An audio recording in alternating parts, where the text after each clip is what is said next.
ఇంటికి వెళ్తావు. హాయ్ అండి, welcome back to our channel Sukanya ముల్లంగి. అందరూ బాగున్నారా? నేను కూడా చాలా బాగున్నానండి. ఇంకా ఈరోజు అయితే మా జామ చెట్టు ఉంది కదా, ఇంకండి ఇంత చిన్న చిన్నగా ఉన్న కాయలే కొంచెం ఏదన్నా లావ్ అయితే అయ్యే కోసుకొని తిన్నాము 2 సార్లుగా. భలే వచ్చినాయి, లావుగా ఉన్నాయి.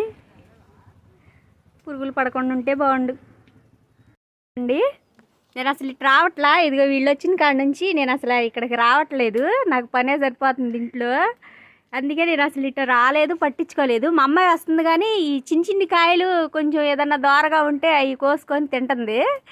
కానీ మేము ఇవి అయితే చూడలేదండి. అసలు చూడండి, మా పక్కన మా వెనక అక్క ఇటు పుల్లలు తీసుకోవడానికని వచ్చిందంట. ఈ కాయ అనేది పడిపోయింది. ఈ 2 అయితే ఇప్పుడు నేనే కోసాను. ఇదైతే పురుగులు పట్టేసినేమో చూడాలి.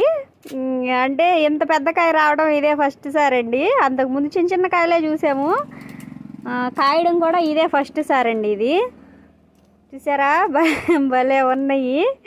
కాకపోతే దీనిలో పురుగులు పట్టేస్తాయి ఏమోనండి. ఇదిగోండి, దీని మీదకి కాకర చెట్టు కూడా పాకిచ్చాను.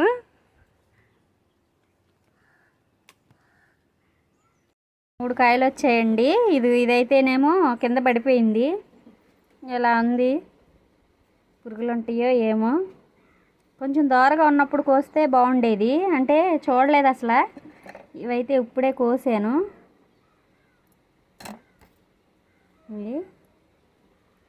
ఇదైతే కొద్దిగా గట్టిగానే ఉంది, కానీ స్మెల్ మాత్రం మంచి స్మెల్ వస్తుంది. చూద్దాం ఉండి.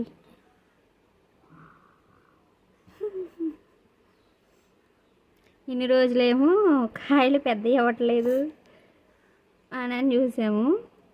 పెద్దవి అయ్యేసరికి ఏమో తినడానికి లెక్కలేదు. దీన్ని బట్టి ఏం అర్థమైందంటే కాయలు చూసుకుంటా ఉండాలి అని అర్థమైంది. పెద్ద కాయలో పురుగులు ఉంటాయి అనుకున్నా, పెద్ద కాయలోనే లేవు, దీనిలోనే పురుగులు ఉన్నాయి.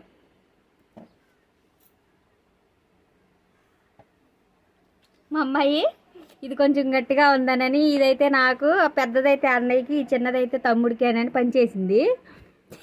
ఆమెకు వచ్చిన కాయలోనే పురుగులు ఉన్నాయి.